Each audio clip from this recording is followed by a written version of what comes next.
more. Minister. Last week the Minister said, if there is a choice between remaining in office or implementing the protocol, the only option for any Unionist Minister would be to cease to hold such office. Is the Minister therefore concerned that his colleague, the DAERA Minister, continues to implement the protocol? Well, Mr. Speaker, I hope the member will look at my record and what I've done in this department and elsewhere, and the position that my party has taken, and that he can see where it is that we stand in relation to the protocol. I understand the impacts that it is having.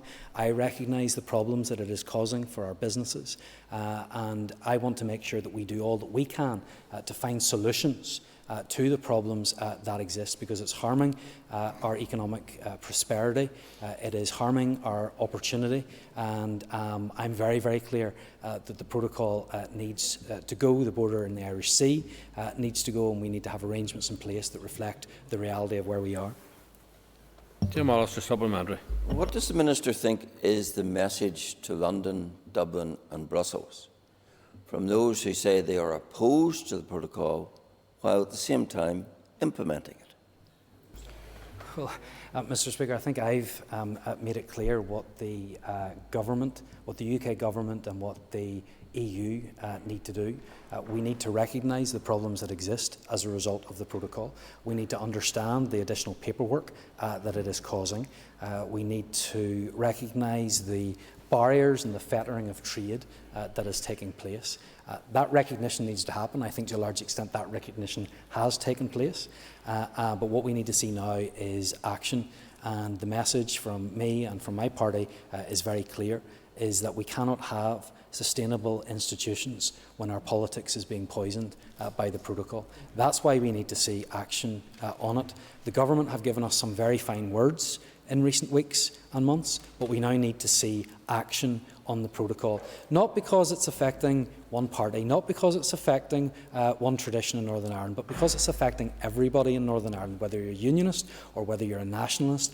It is affecting people. And I see Mrs. Kelly shaking her head. Well, I can tell her there's a lot of businesses.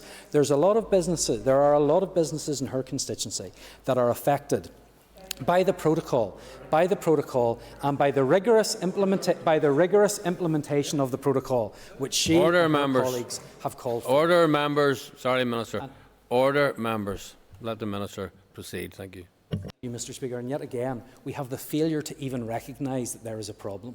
There is a failure to understand the impacts that the protocol is having on business, the paperwork that people are having to fill out, the people that are not delivering anymore to Northern Ireland. Here's what I got in my constituency office when I went in at the weekend from a constituent who got this, and it said, I am very sorry we are unable to send orders to Northern Ireland due to current customs restrictions. Your order has been cancelled and refunded, with our apologies for any inconvenience caused. That's the inconvenience that's being caused by the rigorous implementation of the protocol. Thank you. The time's up. And the next member has advised us that she's unable to be in her place at this time.